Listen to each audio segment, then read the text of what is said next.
Bismillahirrahmanirrahim. Assalamualaikum warahmatullahi wabarakatuh. Bersua dalam berita perdana malam ini, saya Husin Ismail. Saya Umi Masitas Osman. Berita-berita utama malam ini. Matlamat pembangunan mampan dipraktikkan dengan mengekalkan kualiti hidup melalui pengukuhan maqasid Al-Syariah.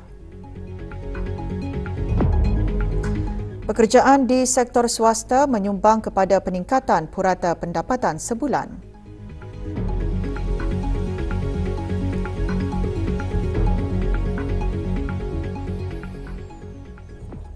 Matlamat pembangunan mampan dipraktikkan dengan mengekalkan kualiti hidup manusia melalui pengukuhan maqasid Al-Syariah. Perkara tersebut antara intipati ceramah pada program Semarak Jabatan Penerangan sempena sambutan perayaan ulang tahun Hari Keputeraan ke Bawah Duli Yang Maha Mulia ke-77 pagi tadi. Program berlangsung di Kompleks Dewan Kemasyarakatan Daerah Tutong. Hadir Datuk Seri Paduka Awang Haji Mat Satejo bin Sokiau, Timbalan Menteri Jabatan Tenaga di Jabatan Perdana Menteri. Ceramah bertajuk Maqasid Al-Syariah dalam Kepimpinan disampaikan oleh Profesor Madya Dr. Abdul Nasir bin Haji Abdul Rani, Pengarah Pusat Pengajian Siswazah Universiti Islam Sultan Sharif Ali. Program juga diisi dengan pameran mini fotografi dikendalikan oleh Unit Fotografi Jabatan Penerangan yang memaparkan suasana majlis ramah mesra bersama rakyat di daerah Tutong. Juga hadir ahli-ahli Majlis Mesyuarat Negara dan pemangku pegawai daerah Tutong.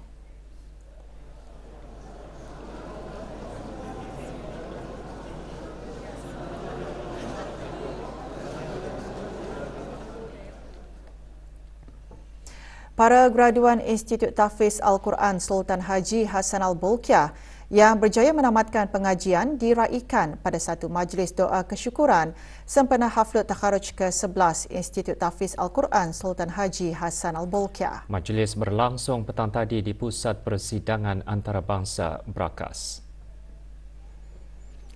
Antara yang hadir Pengiran Datu Seri Paduka Haji Muhammad Tashim bin Pengiran Haji Hassan, Timbalan Menteri Hal Ehwal Ugama. Pada majlis tersebut, anugerah cemerlang diploma Aliyah Qiraat disampaikan kepada para graduan yang diraikan. Juga hadir Yang Berhormat Datuk Seri Paduka Awang Haji Ahmad bin Pihin Orang Kaya Laila Setia Bakti Diraja Datuk Laila Utama Haji Awang Isa Peguam Negara.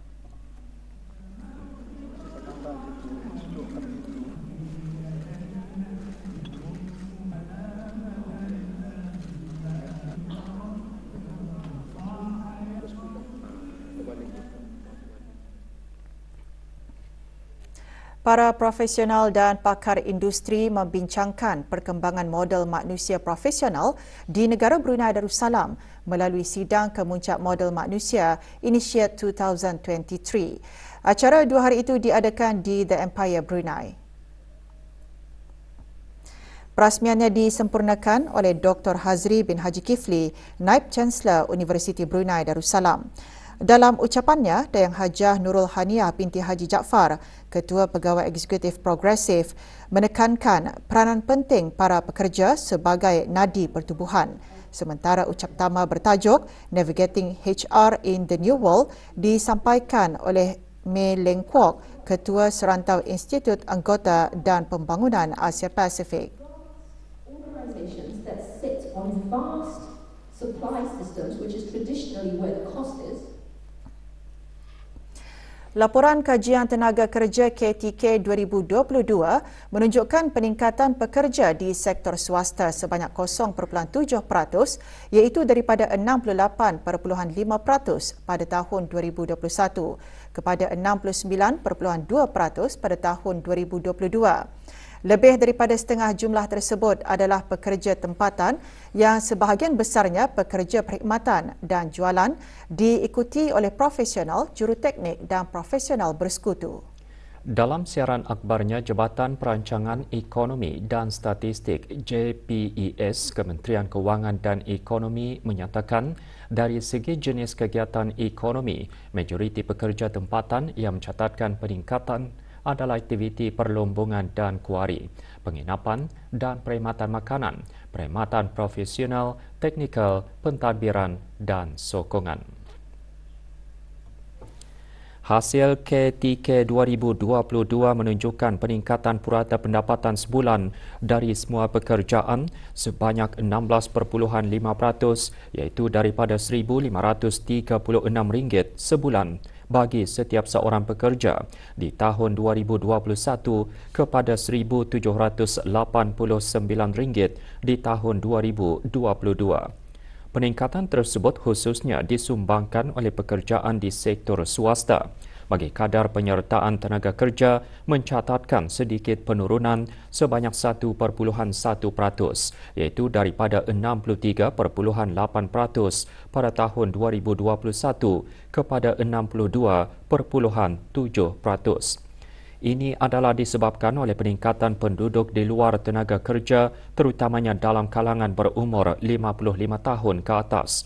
Purata jumlah waktu biasa bekerja bagi semua pekerjaan menurun sebanyak 2.3% kepada 46.4 jam dalam seminggu di tahun 2022 berbanding dengan 47.5 jam pada tahun sebelumnya disebabkan oleh penurunan purata jumlah waktu biasa bekerja di sektor swasta, terutamanya dalam kalangan pekerja asing.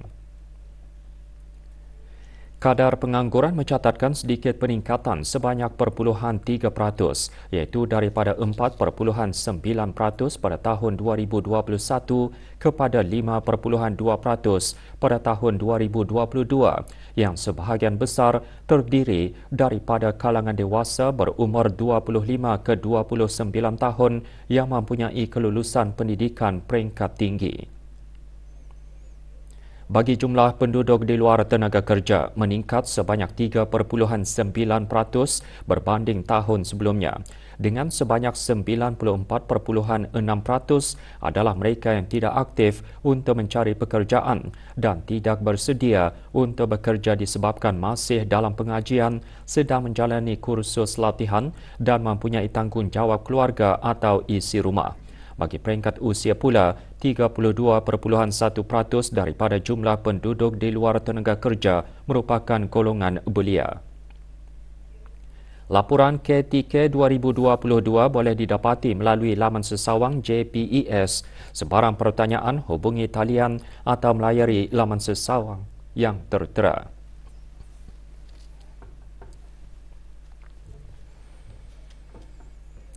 Program Menyuluh Sejarah Brunei mendedahkan pengetahuan dan kemahiran generasi muda dalam penulisan sejarah. Ikuti bahan beritanya selepas ini.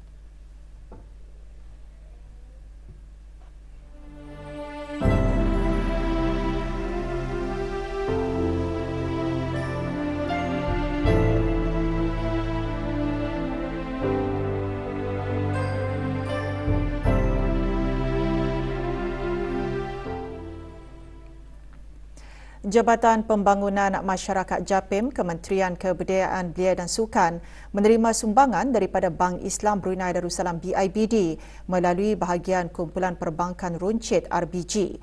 Majlis penyerahan derma diadakan petang tadi di Pusat Bahagia Daerah Brunei dan Muara.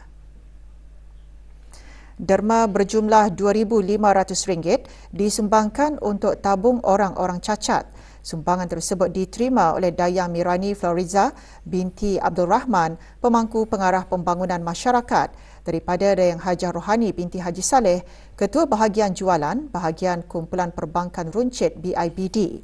Sumbangan diharap dapat membantu meringankan keperluan golongan yang memerlukan, khususnya orang kelainan upaya.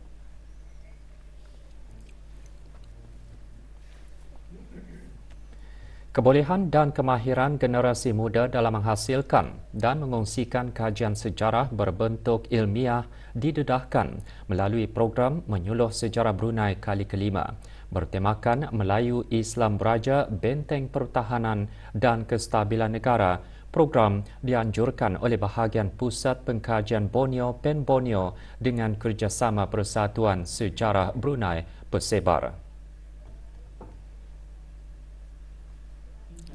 Hadir Dr. Haji Ramli bin Haji Tingkong, Pegawai Tugas-Tugas Khas Kanan di Pejabat Sekretariat Majlis Tertinggi Melayu Islam Beraja. Program antara lain bermatlamat memperkenalkan kajian sejarah yang bersifat komprehensif, mendalam dan belum pernah dibuat kajian. Selain itu juga mendedahkan pengetahuan dan kemahiran generasi muda dalam menggali, menganalisa dan menghasilkan penulisan kajian sejarah. Acara diadakan di Pusat Pengkajian Borneo, Kampung Anggrek Desa. Dan juga itu adalah sebuah syarikat pelancongan diberi kebenaran untuk mengendalikan perkhidmatan pakej umrah menggunakan visa pelancong Arab Saudi bagi tahun ini, iaitu syarikat Cameron Tours Sendirian Berhad. Jabatan Urusan Haji Kementerian Hal Ehwal Agama dalam siaran medianya memaklumkan ketika ini sebanyak 19 buah syarikat pelancongan diberi kebenaran untuk mengendalikan perkhidmatan pakej umrah menggunakan visa pelancong Arab Saudi bagi tahun ini. Orang ramai yang berhasrat untuk menunaikan ibadah umrah boleh mengikuti dan berhubung terus dengan syarikat-syarikat yang dibenarkan.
Kolaborasi kepakaran pedagogi alaf baru dalam bidang bahasa Arab serta berkongsi pengalaman dan maklumat berkaitan pengendalian latihan perguruan bahasa Arab di antara institusi-institusi pendidikan guru kampus pendidikan Islam, Bangi Selangor Malaysia IPG dan institusi-institusi pendidikan di bawah Kementerian Hal Ehwal Agama antara matlamat lawatan rombongan institusi IPG ke negara ini. Rombongan institusi berkenaan hari ini meneruskan program dengan lawatan ziarah Mawaddah Nusantara ke Sekolah Arab Sultan Haji Hassanah Bolkiah, Kampung Rimba.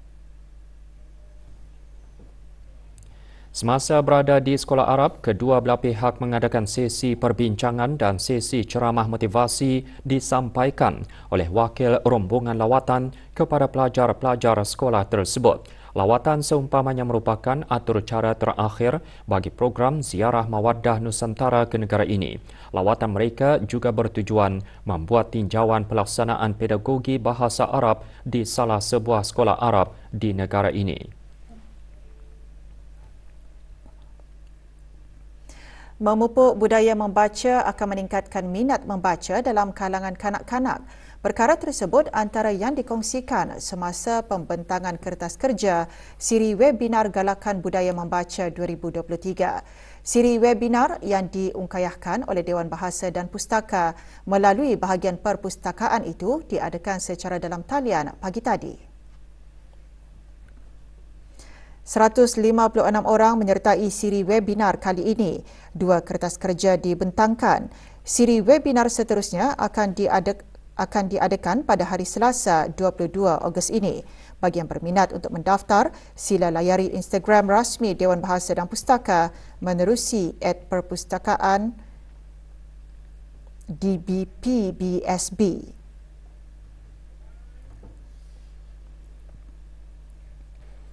Umat Islam diingatkan tentang pentingnya memelihara agama bagi kesejahteraan negara. Peringatan tersebut antara intipati ceramah khas bertajuk Agama Dipelihara, Negara Sejahtera. Ceramah bersempena sambutan Ilal Hijrah itu dianjurkan oleh Badan Agama Perkumpulan Kebajikan Isteri dan Keluarga Polis Pekerti. Hadir Pengiran Datin Haja Zoyah binti Pengiran Haji Sulaiman yang dipertua Pekerti. Ceramah juga mengingatkan untuk melakukan penghijrahan kepada yang terbaik terutama dalam mengingati Allah dan amalan terbaik ialah mendekatkan diri kepada Allah.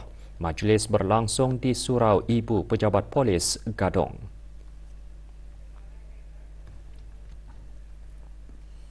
Seorang individu dikenakan kompaun RM100 kerana menyalahi Akta Kesalahan-Kesalahan Rampaian 2021. Dapatan tersebut adalah hasil pemantauan harian Unit Penguatkuasaan Jabatan Daerah Blyth di beberapa kawasan di bawah kawalan Jabatan Daerah Blyth.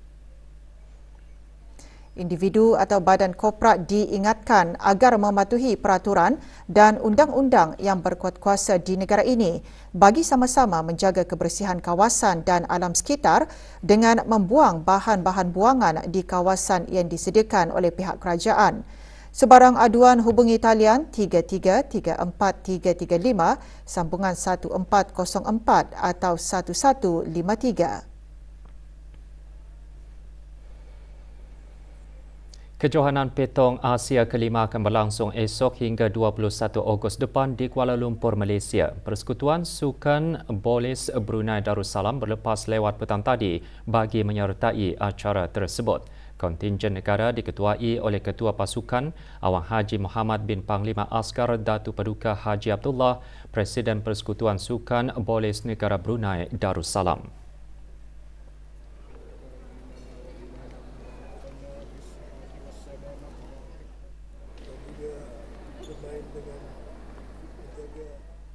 Kontingen negara Sukan Petong menjalankan latihan bermula pada bulan Mei hingga 12 hari bulan Ogos. Latihan yang dijalankan adalah secara shooting dan painting dan acara travel untuk meningkatkan prestasi permainan atlet masing-masing.